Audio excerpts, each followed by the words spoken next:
Hello! Tapos na naman po ang 3 buwan sa 2015. At salamat sa Diyos sa kanya pong pagpapala. And today, we would like to recognize and pray for the celebrants of this month. Lahat po naman pinanganak ng April, nilikom po na punta po dito. Yung mga birthday ng April, punta po kayo dito, mga kapatid.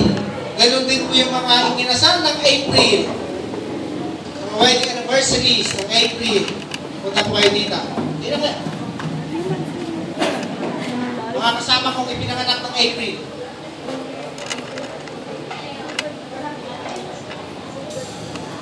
Meron ba?